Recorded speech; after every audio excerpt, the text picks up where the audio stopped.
let's also throw in the shrinkflation because I also heard, I read an article saying that, we all know that shrinkflation exists to a certain degree and it's only going to get worse because the CPGs are going to be like, okay, we're going to lower our prices a little bit, but our servings are going to be reduced to Yeah. make up the difference. Yeah, that's a trend that's been going on in the industry for decades, and for the most part, the consumer has accepted it. That's why it continues. So I don't think there's going to be any kind of ramification for the brands. First of all, unless there is some kind of consumer pushback. It's a little game everybody plays. They understand they're getting a little bit less for a little bit more, but they go along with it because they understand the fundamental economics is that prices go up over time, and you just have to deal with it.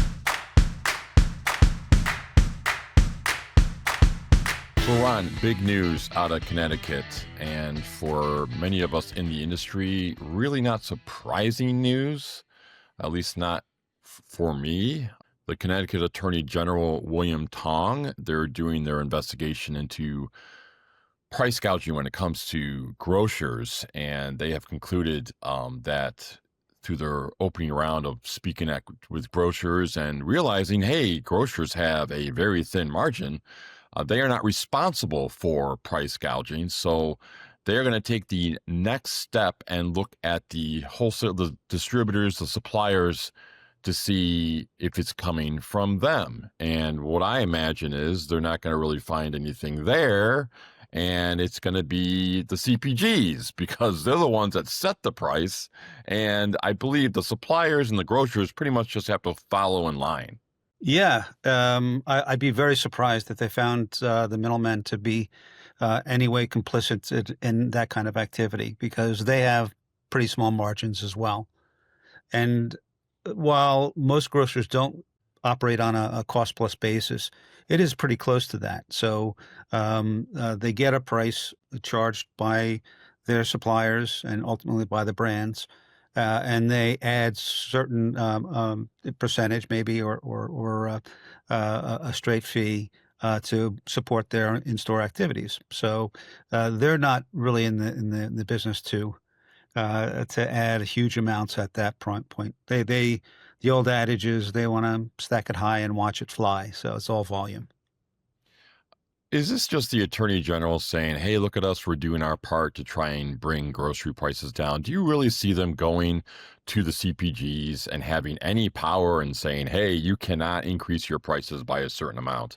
I don't see that. And the Consumer Packaged Goods Association, the CPA, I guess it is now, or CBA, Consumer Brands Association, they've got a pretty heavy lobby in New York, in Washington. So I can't see that going very far. So if you're asking if this is a little bit of grandstanding, I imagine that the answer is yes. So, really, I mean, why do you think the CPGs have increased their prices? And let's also throw in the shrinkflation because I also heard, I read an article saying that, we all know that shrinkflation exists to a certain degree and it's only going to get worse because the CPGs are going to be like, okay, we're going to lower our prices a little bit, but our servings are going to be reduced to Yeah. make up the difference. Yeah, that's a trend that's been going on in the industry for decades, and for the most part, the consumer has accepted it. That's why it continues. So I don't think there's going to be any kind of ramification for the brands. First of all, unless there is some kind of consumer pushback. It's a little game everybody plays. They understand they're getting a little bit less for a little bit more, but they go along with it because they understand the fundamental economics is that prices go up over time. And you just have to deal with it. And during good times, when their income is a little better than it is perhaps today, they go along with it much more easily. When things aren't as good, and particularly with the situation with SNAP payments this month and probably next month, unless Congress gets back in session, it's going to continue, and that's really what will force, I think, the end of the government shutdown. More than anything else, right? Because I don't know what you think about that, but it seems to me once the people start calling into their congressman and say, you got to get open and we need our benefits, we need this and we need that. And there's a whole range of services that aren't happening. But the two big things are the SNAP thing. And I think the other one that's going to get really hot in the next couple of weeks is travel, especially before Thanksgiving. So, in a way, I think the national brands have paid the price a little bit for the increase in price because private label has really gained a significant amount of momentum. But Great point. I take it that you're not seeing that there's just not going to be enough there that's going to force the national brands to say, "Gee, we need to really kind of go in line with these private label brands." Well, I don't see that ever happening. No, Yeah. there's always going to be a delta between the price of a store brand because it's important for the store to have that delta, right? It's important for them to have a product that can't be sold at their competitors, and that's part of the whole insurance of a certain share of wallet from the consumer. So there's always going to be that delta, and whether it's a larger one than it is today or a smaller one than it is today, I guess that's the big question. There have been times, and look, you've been at the PLMA show. You know that the quality of that product is on par in a lot of cases with the national brands. So the question becomes, is the marketing dollars that are spent on the national brands worth it to create that delta? If I'm spending as a national brand X amount on retail media, on advertising, is that critical enough to correspond and convince my consumers that you should have my products over the store brands? And to your point, I think that there's a real question going forward, especially if the economy takes a downturn, whether that's going to be the case. And certainly we'll see. But and in a couple of weeks when the PLMA show is, I think that'll be a major topic. So you did mention SNAP, and my take on SNAP is I'm surprised that there has not been a bigger outcry because they're not getting their SNAP funding right now. It got shut off October 31st. There were judges that told the Trump administration, hey, you can't do this. You have to, allow these dollars to flow. And the Trump administration is saying, okay, well, that's going to take some time to, get back going again. So as of right now, people are not getting their SNAP dollars. And I'm surprised there is not a more of an uproar now.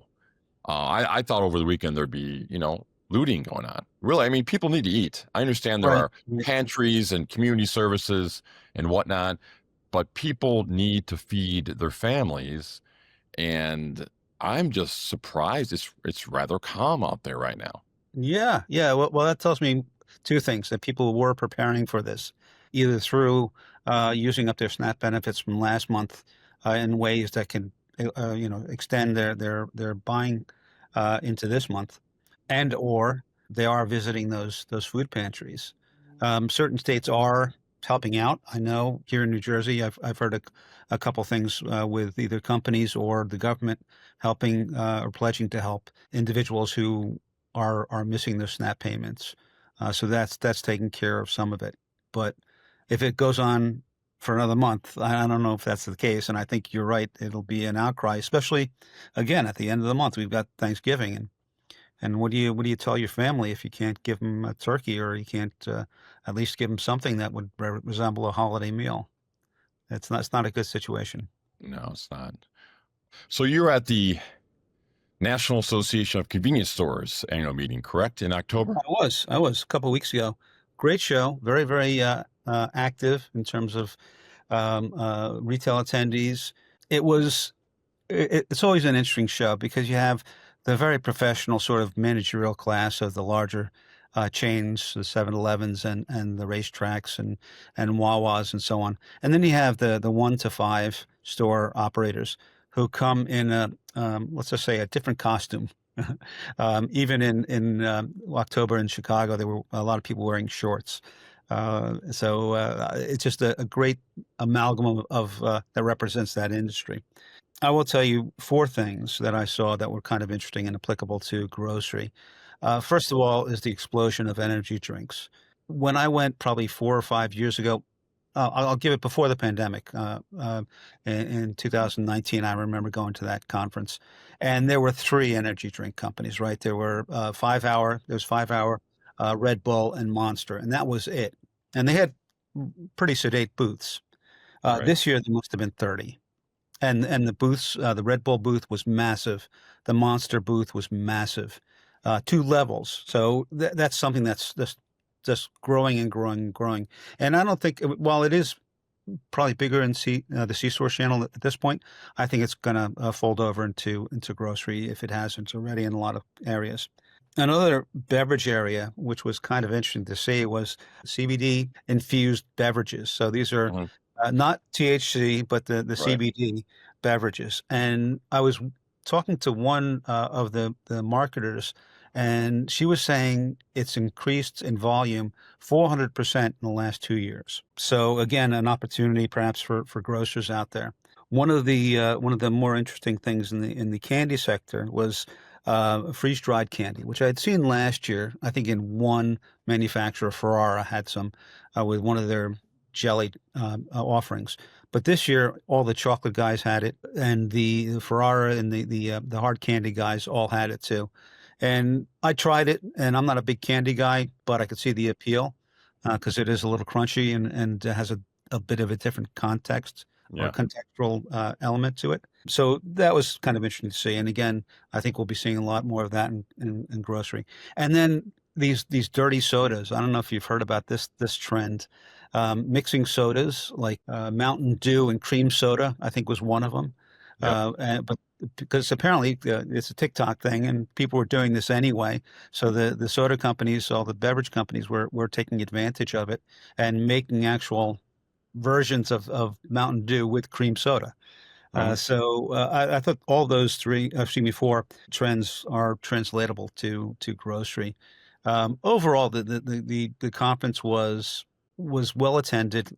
It was engaging, and they really that sector is it's got a vibe to it. In the past, I haven't always been able to go to that show because it's sometimes held the same time as the IFPA show, which it was this year. And instead of going to the IFPA, I went to NACS this year, and I'm glad I did. Not that the produce industry isn't interesting, but I think it was good to see some innovations in that area that could be applicable to the supermarket industry.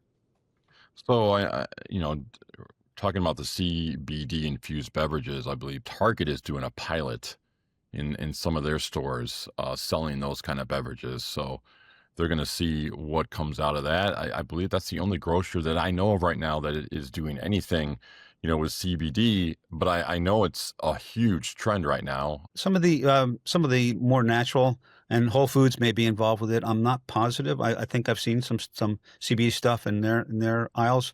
I know Erewhon out in California has a good offering. So while maybe the big guys don't, some of the smaller guys are testing it. And I'm just surprised. You mentioned the increase in energy drinks. With all the studies that have come out on energy drinks, I'm just surprised that they're just gaining more steam there.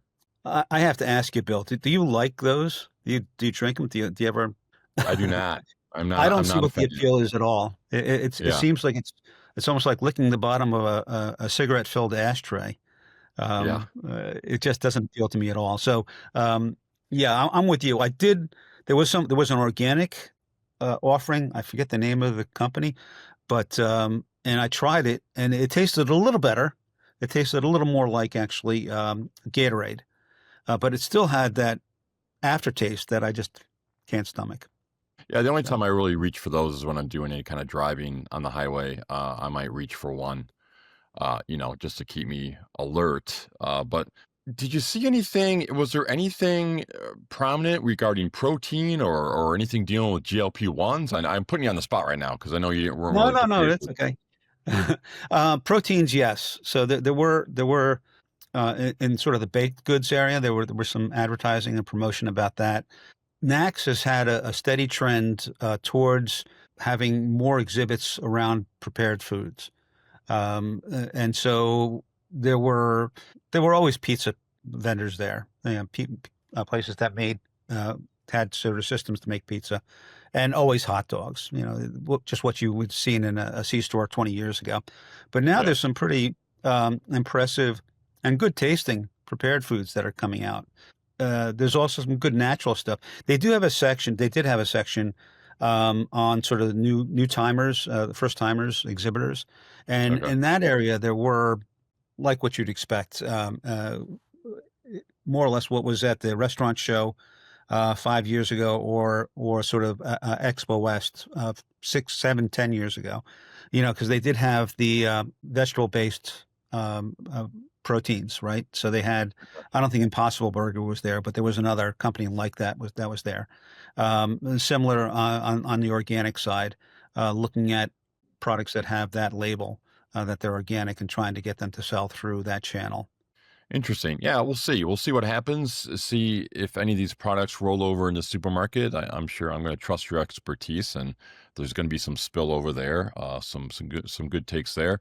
I understand that you wanted to do a tribute to a fallen comrade, so to speak. Yeah, yeah. Just Dr. John Stanton, who was the head of the food marketing program at St. Joe's University in Philadelphia. There was a memorial service this past Sunday, and I was fortunate enough to attend it, and just wanted to give a shout out to John, who was a great mentor to me. I knew him for more than 30 years, and he was just an amazing man. His family is the great people, and the people at St. Joe's did a great job in honoring him. Very good. Well, hopefully, grocery stores won't be holding memorial services for their businesses because SNAP dollars aren't available. So And let's. I hope that's the case. And I know, our friends at NGA and other trade associations have really pushed to get the SNAP thing through, because it does directly benefit their members. And I can only imagine a good chunk of that SNAP payment is made through independent grocers. So. Boy, the dialogue we can have, Ron, but that's for more off-screen variety at a bar Right. somewhere. But for Ron Margulis, I am Bill Wilson. Thanks for watching, and have a great rest of your week. Thanks, everyone.